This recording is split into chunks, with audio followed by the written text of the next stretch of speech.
Assalamu alaikum. Welcome to my class. I am Abdus Salam, assistant teacher, Rajshahi Collegiate School, Rajshahi, Bangladesh. My dear students and my dear respectable viewers, now I am going to make a video class especially on voice, and that is on imperative sentence. It's very easy and important.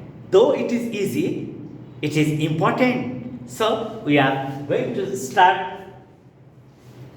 আচ্ছা, শুরুতে একটা কথা বলা যায় যে imperative sentence কি। যদি তার স্ট্রাকচারটা আমরা লিখি, স্ট্রাকচারটা এই যে ভার্ব প্লাস অবজেক্ট অথবা এক্সটেনশন, আমরা এভাবে যদি দেখি তাহলে কিন্তু ইম্পারেটিভ সেন্টেন্স হয়। আর এটা সবাই জানে যে ইম্পারেটিভ সেন্টেন্স দ্বারা আদেশ, উপদেশ, অনুরোধ, নিষেধ প্রকাশ পায়। এবং এই সেন্টেন্সের একটা ব্যাপার হলো যে সাবজেক্ট থাকে না, এই সেন্টেন্সে সাবজেক্ট উজ্জ্বল থাকে, ভার্ব প্লাস অবজেক্ট হয়।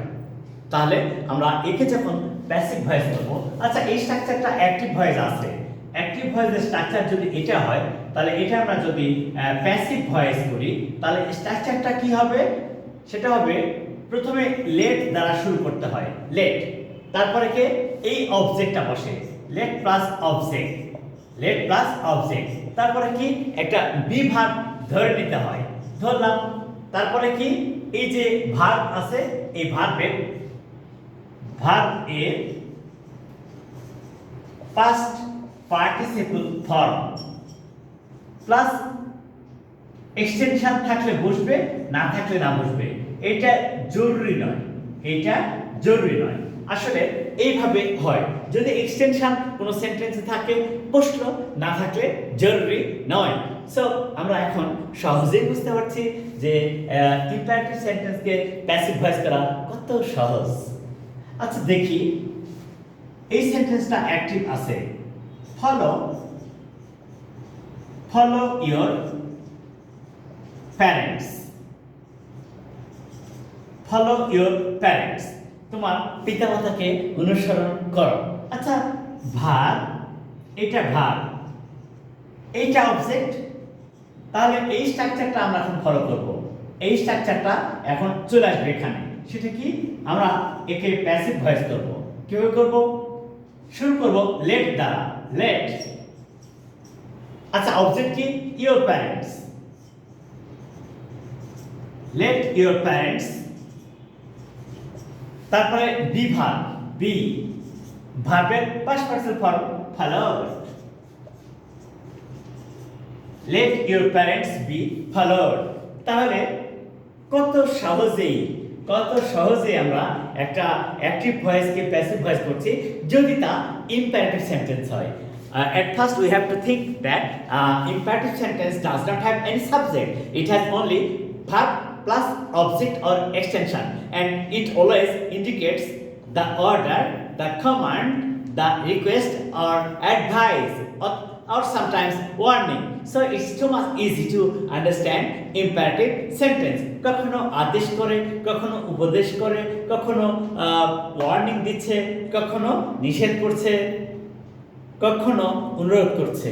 তাহলে এইভাবে ইম্পারেটিভ সেন্টেন্সকে যখন আমরা প্যাসিভ ভয়েস করব, শুরু করব লেট দ্বারা, তাহলে লেট দ্বারা শুরু করলে তারপরে এই স্ট্রাকচার অনুযায়ী অবজেক্ট আসলো ইওর প্যারেন্টস, তাহলে লেট দ্বারা শুরু হলো, স্ট্রাকচার চলে আসলো অবজেক্ট ইওর প্যারেন্টস চলে আসলো এখানে, এই বি ভার্ব বসানো হলো এই স্ট্রাকচার অনুযায়ী, তারপরে এই যে ভার্ব এর পাস্ট পার্টিসিপল ফর্ম এখানে বসে গেল।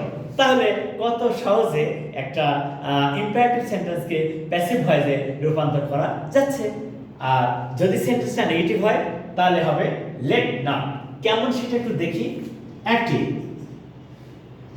Don't waste time, don't waste time. আচ্ছা এইটা অ্যাক্টিভ ভয়েস থাকলো, ডোন্ট ওয়াস্ট টাইম, তাহলে একে আমরা যদি প্যাসিভ ভয়েস বলি তাহলে হবে টাইম, সরি শুরুতেই আমরা লেট নট, এই যে এইটাই কিন্তু আমি চেষ্টা করছি বোঝাতে যে অ্যাক্টিভ ভয়েস যদি নেগেটিভ হয় এবং সেটা ইম্পারেটিভ সেন্টেন্স হয় তাকে প্যাসিভ ভয়েসে রূপান্তরের সময় লেট নট দ্বারা প্যাসিভ ভয়েস শুরু হবে। তাহলে let not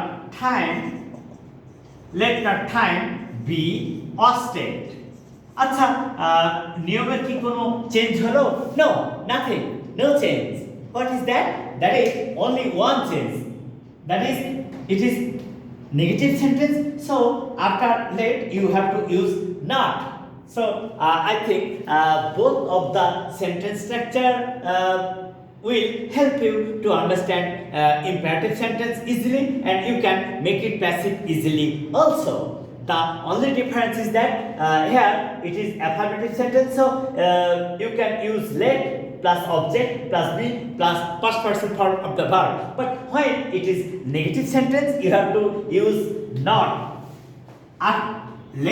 After let you have to use not, so it is easy to make passive. Here is no doubt. I think it will help you to learn imperative sentence to make passive easily. Nothing is too much difficult. Just try to understand what kind of sentence and how can we change the sentences into passive voice. And all these things are very interesting and easy to transform the sentences. Look at it please. আচ্ছা, এই সেন্টেন্সটা active voice আছে। মনে করো active voice late দ্বারা শুরু হলো। let her sing a song. Let her sing a song.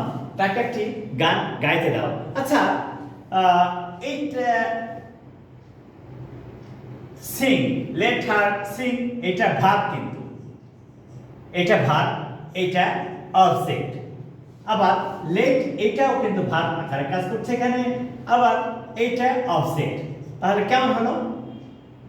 এটা ভার্ব, এইটা অবজেক্ট, এটা ভার্ব, এটা অবজেক্ট। এই ধরনের সেন্টেন্সকে যখন আমরা প্যাসিভ ভয়েসে রূপান্তর করব, অত্যন্ত সহজে করব। কি, এই যে অংশটুকু এটার প্যাসিভ ভয়েস করব না, তাহলে ওইটুকু প্যাসিভ ভয়েস করে নিতে হবে। কিভাবে সহজে করতে পারি?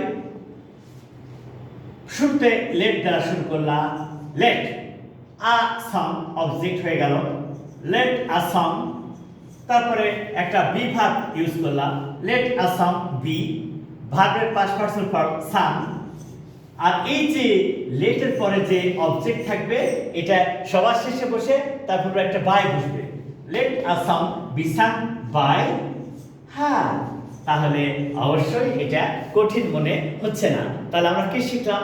অ্যাক্টিভ ভয়েস যদি লেট দ্বারা শুরু হয়, অ্যাক্টিভ ভয়েস যদি লেট দ্বারা শুরু হয়, প্যাসিভ ভয়েসও লেট দ্বারা শুরু হবে।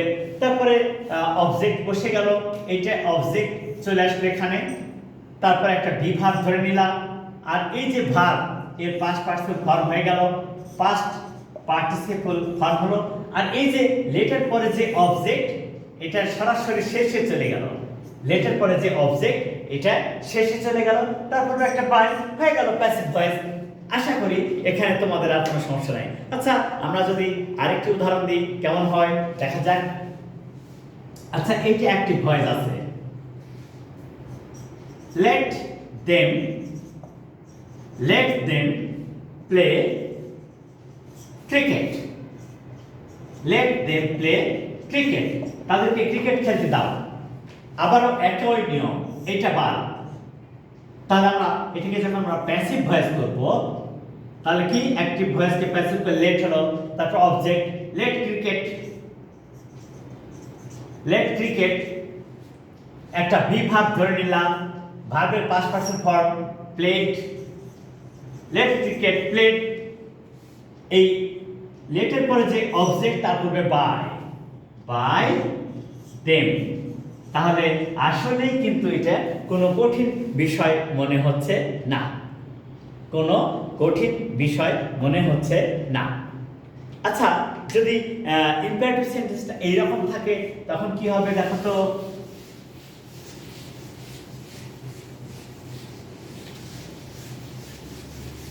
আমরা কত সহজে এটা করতে পারি একটু দেখি। Active voice, please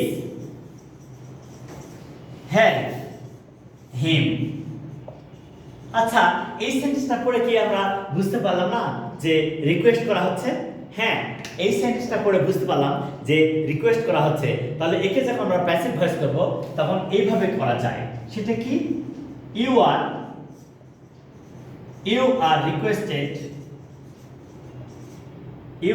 requested to help him. আচ্ছা দেখো, ইউ আর রিকোয়েস্টেড, তোমাকে অনুরোধ করা হয়েছে। ইউ আর রিকোয়েস্টেড, তোমাকে অনুরোধ করা হয়েছে টু হেল্প হিম। এই যে টু ব্যবহার করা হলো আর ভার্ব প্লাস অবজেক্টের কোনো চেঞ্জ হলো না। তাহলে এই ধরনের সেন্টেন্স যতগুলো থাকবে তুমি একইভাবে করতে পারবে। যদি বলা হয় গো আউট, এরকম যদি অ্যাক্টিভ ভয়েস থাকে যে তোমাকে কেউ বলছে গো আউট, বাইরে যাও, গো আউট, তাহলে এটা কি অর্ডার করা হচ্ছে না? ইয়েস, অর্ডার করা হচ্ছে। তাহলে এটাকে আমরা যখন প্যাসিভ ভয়েস করব তখন হবে you are ordered to go out. In this way, you can do it easily and simply. So, my dear viewers and my dear students, follow these videos class from the beginning to the end and try to learn imperative sentence and making imperative sentence into passive easily and simply. So, thank you. Assalamu alaikum.